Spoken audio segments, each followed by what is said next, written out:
There's plenty of parking at Will Rogers. There's a smaller lot right there by the entrance, and then there's a larger paved lot up the road a bit. There's also an overflow lot that's down past the polo field. There's plenty of room down there. And yeah, I said polo field, a real polo field. It's $12 for all day or $3 an hour, but you can get the pass online for $50 a year. There's a restroom right in the middle of the two paved parking areas, and there's a drinking fountain that's attached to that. Inspiration Point is definitely the most popular hike, or at least the most popular destination, but there's a number of ways to get there and keep it interesting for more than one hike. A lot of the hikes start by walking up the lawn past Will Rogers' historic home. At the far end, there's a lot of the trailheads that start there. Right now we're going to go up what I call the left-hand route because it's on the left-hand side, which is up the Fire Road on the western side, and that's probably the most common way that people go.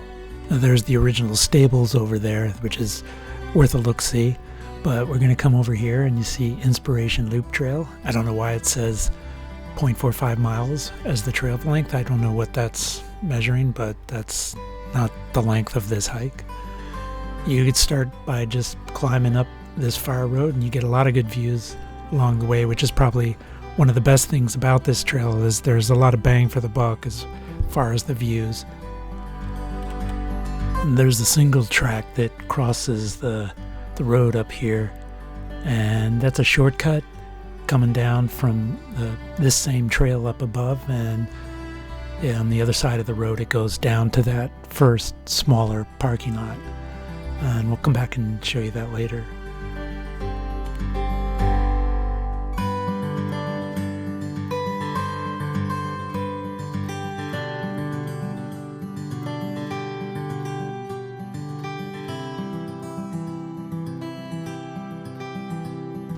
It is possible to see some wildlife, though that's not going to be in the middle of the day, probably come earlier or later, and there's more of a chance. I've seen bobcat, coyote, lots of deer, plenty of lizards, rattlesnakes, but if you come early in the morning, you can bring the kids and generally see quite a few bunny rabbits.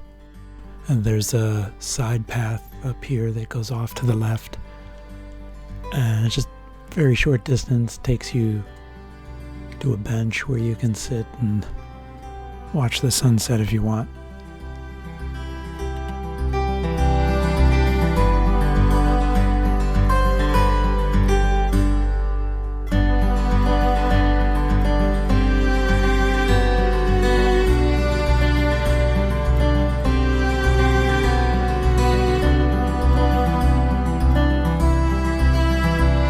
Ahead on the right, there's a trail junction. That's the shortcut I pointed out lower down, connecting here. That can be a quicker way to get down or just a different way to get down, or up for that matter.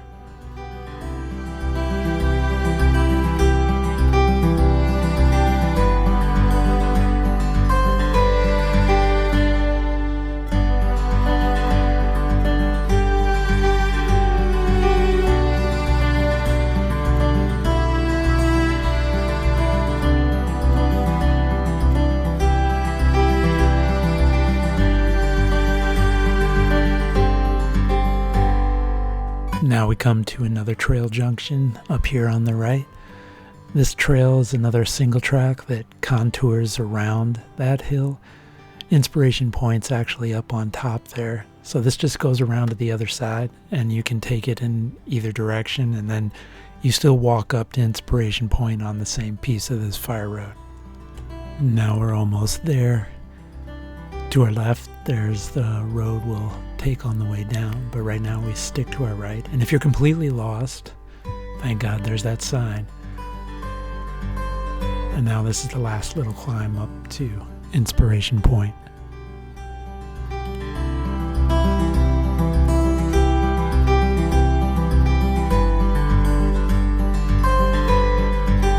You can see part of the Backbone Trail heading off there from that junction.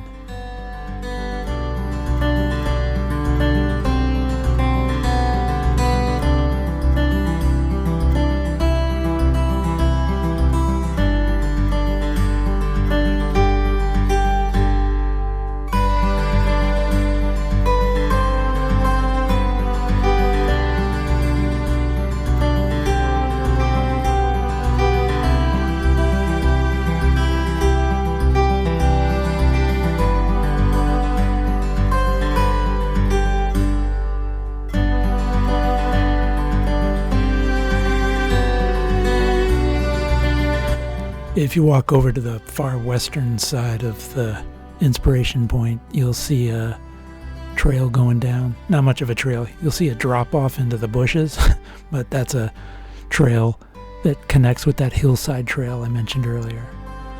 So when you're done, just head back down the way you came. Check with that sign to see if you're still lost. And then head down opposite that sign. Not the way you came up. Almost immediately you'll see the junction with the Backbone Trail come in near a small kiosk. And over to the right, it's hard to see, but there's a junction with that hillside trail that we mentioned before, the one that contours around the hillside.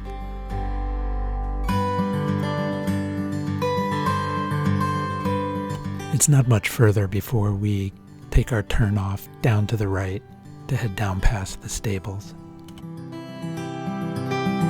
Also, there's a picnic table here, which is a nice place to stop, and you can also see where the east side or right-hand trail would come up and where it would join up with this hike.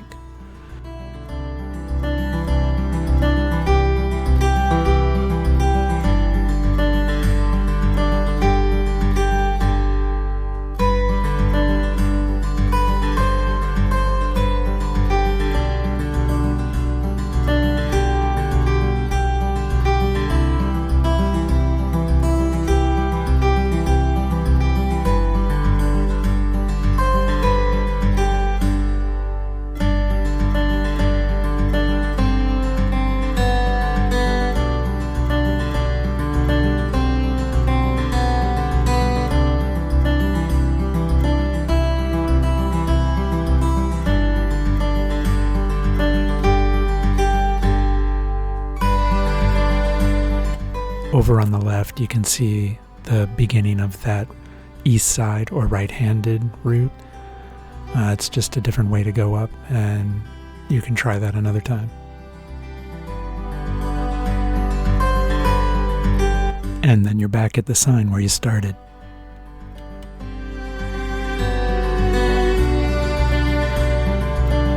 And lastly, let's go back and take a look at a couple of those shortcuts we saw earlier. Remember this? No, it doesn't look like there's much there, but if you walk over under the trees there, you'll see it's a trail. It's a single track trail, and it's kind of cool, a little more interesting than walking up the Friar Road. And it's just a different way to get around to the other side of this hill. It connects back with the same Friar Road on the other side, just a different way of getting there.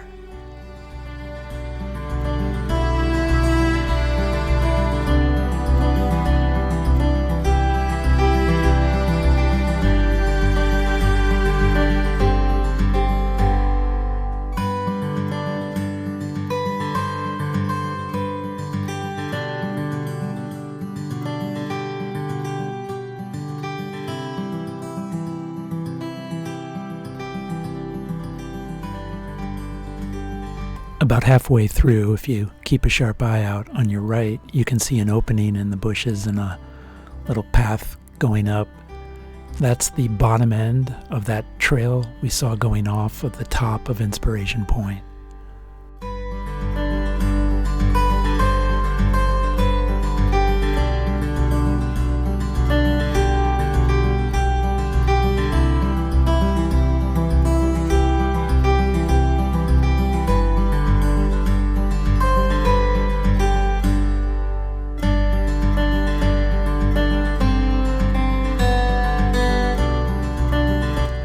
back at the junction with that fire road that you hiked on the way up. You should see that familiar signpost.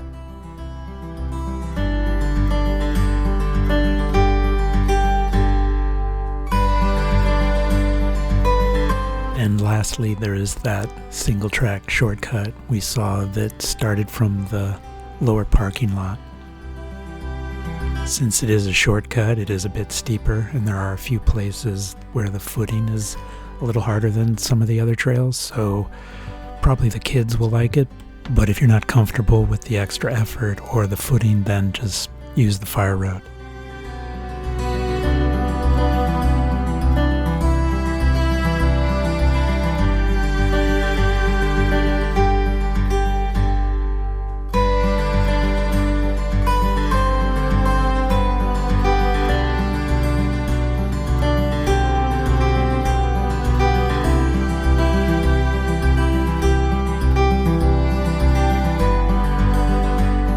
Once again, you cross the fire road that you walked up before. That's the way you went up.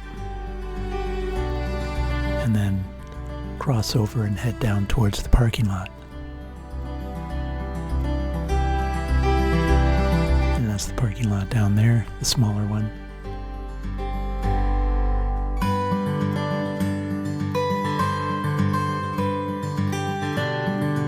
Be safe and enjoy your day.